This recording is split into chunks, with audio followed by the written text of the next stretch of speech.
Minerva, and today I'm going to be sharing with you a sew along for this simplicity pattern 2184. Now it's this really useful little skirt and we're going to be making version B, this one here. Now what we're going to be using today is this Minerva Exclusive Viscose Challis. Now this particular design is called Shingle Path. I think it's got beautiful colours in it, this one. It will go with lots of tops. It's 150 centimetres wide, it's woven and it's light to medium weight. Now should you wish to sew along with me today, everything you require will be linked in a bundle below. So all you have to do is click on that link and you'll have everything you need. So you will receive the simplicity pattern,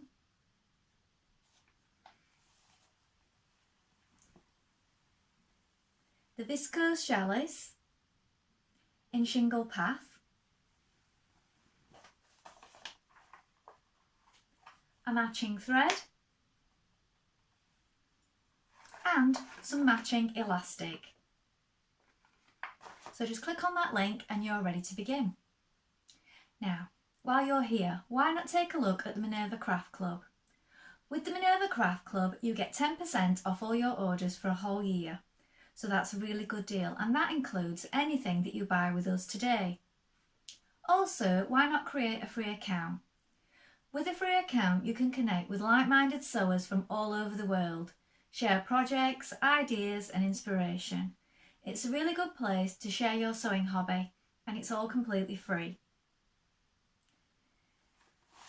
Before we begin making our pattern, you want to take your pattern and a tape measure and locate the sizing on the back. Don't just go for your standard dress size because these can vary by quite a bit.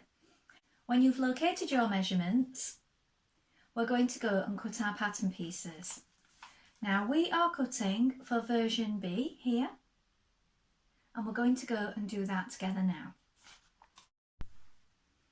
So here we have our skirt pieces for versions A and B.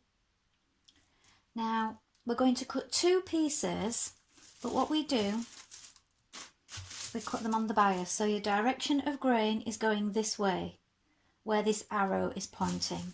So don't cut them this way up on the straight grain. Make a note of this marking here, and this wants to be on the straight grain of the fabric. So you're going to cut two for the front, make a note of the notches here, and lengthen or shorten. Now I've just added a little bit to the hem on this one, so I've just done it at this point because it's just a small amount. Here we have our back pieces for versions A and B. Again, you're going to cut two, and again you're going to cut them on the grain line going this way. So it's bias cut. Here's your direction of grain, so that is the side of your skirt. So make sure you've placed your pattern pieces correctly. Mark your notches and lengthen or shorten accordingly. Here we have our casing for our elastic. So this time your direction of grain is going this way. We're going to cut two pieces, make a note of the notches and the circles and this centre point line here. So now you're ready to begin sewing your skirt. First of all, you want to wind half of your thread onto your spool and check your machine needle. I'm using a universal needle today, a size 70. When you've done that, you're going to take your two front pieces and we're going to place them right sides together. So we're matching the notches. I'll show you down on the table here. So with right sides facing, matching the notches here, we're going to stitch down this centre seam with a 1.5 centimetre seam allowance. You can either finish your edges before or after, but do bear in mind if you finish your edging before you do your seam, you need to allow for that if you take any off into your seam allowance. So it's a 1.5 centimetre seam allowance and we're going to stitch that now. So I'm going to overlock my edges after I've done my seam.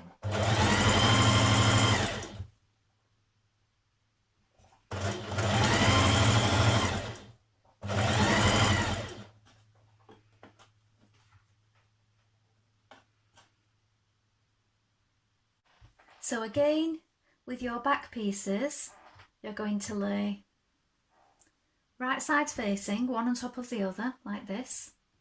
And then you're going to stitch down the centre back seam. So it's where you've got these 3 notches here. Again, a 1.5 centimetre seam allowance.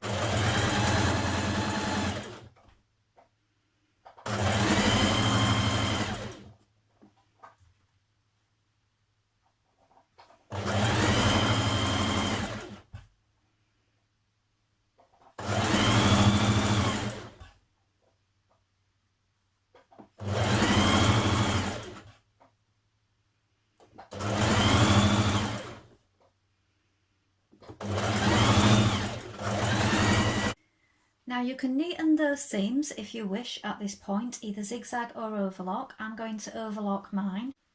Next we're going to stitch our front to our back at our side seams.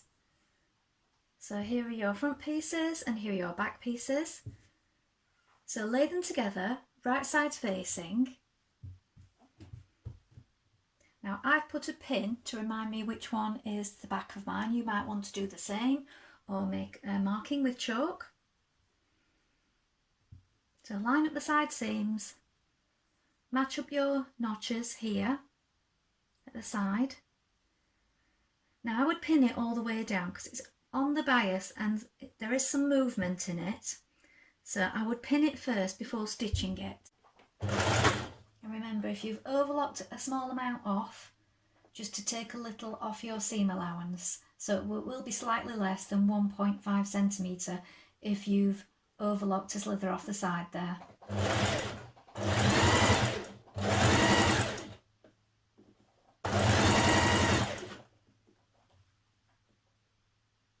With waistband casing, bring both pieces together with right sides facing, matching the small notches here.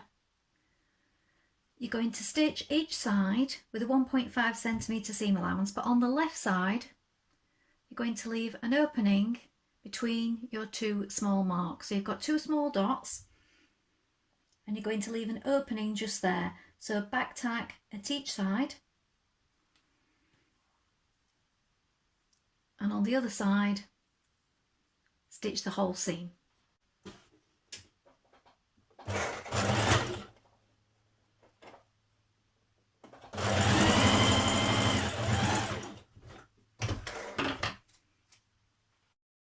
So here is my mark here. So back tack to begin, back tack at that mark, and then continue at the other side. Back tack, and back tack at the edge. Now these seams can sometimes get in the way and get stuck when you're pulling your elastic through your casing. So you can either hand baste them down, or I just machine baste them down with a large stitch and then just pull out the threads once I've finished. So you might want to do the same. Now fold your casing in half lengthways with right sides facing, and you're going to machine baste all the way around, bringing those edges together.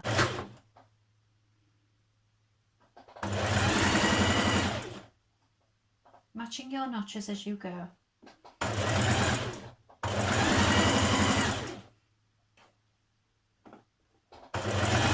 Pin your elastic casing to your skirt, matching the notches all the way around, the side seams, and also make sure that the opening here is facing upwards towards you, so that it will be on the inside.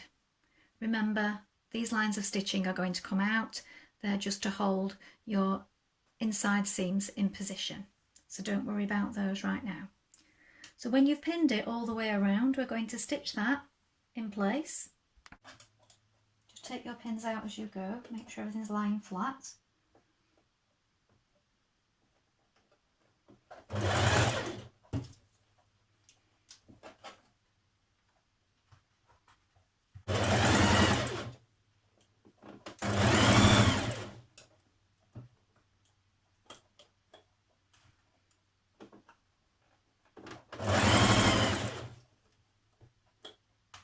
Now with the waistband in position, I'm going to overlock that raw edge.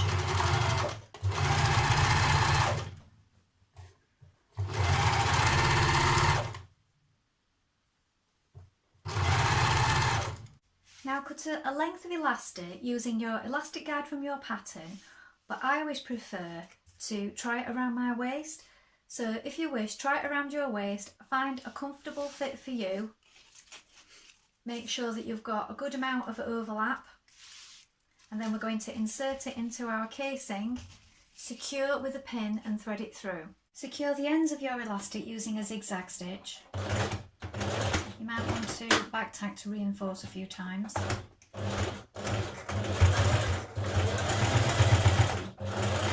Make sure it's secure. And then close up your hole in your side. We're just going to do a small rolled hem on the bottom of the skirt.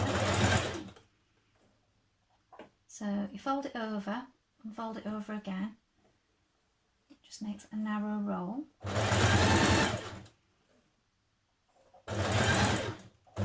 Now you may wish to hang your skirt overnight and see how it's hanging tomorrow before you hem it. It's entirely up to you.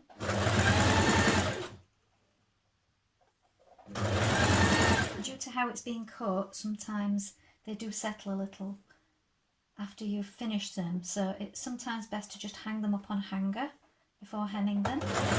Now to stop your waistband rolling, you can distribute the gathers evenly and then stitch in the ditch here on your waistband. So press down your seam and your casing goes up, and you can stitch in this part here. This elastic with this bundle is non-roll, so it's pretty good anyway. It doesn't really roll over, so it's entirely up to you if you include that step or not. So here is the finished skirt. It's got a really nice shape to it.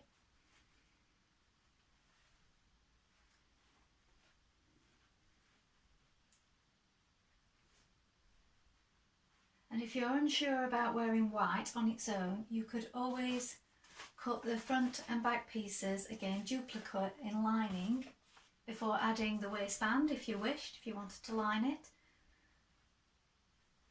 Well, I hope you've enjoyed sewing along with me today. Have you sewn this pattern before? Please let us know in the comments below, along with any photographs. We always love to see what you've been making. Also, you can ask any questions in the comments and we'll do our best to help you in any way we can. Remember to like and follow Minerva to get more video content like this every week. Well, that's all for today, but I hope to be back with another sew along really soon. Thank you for watching. Bye for now.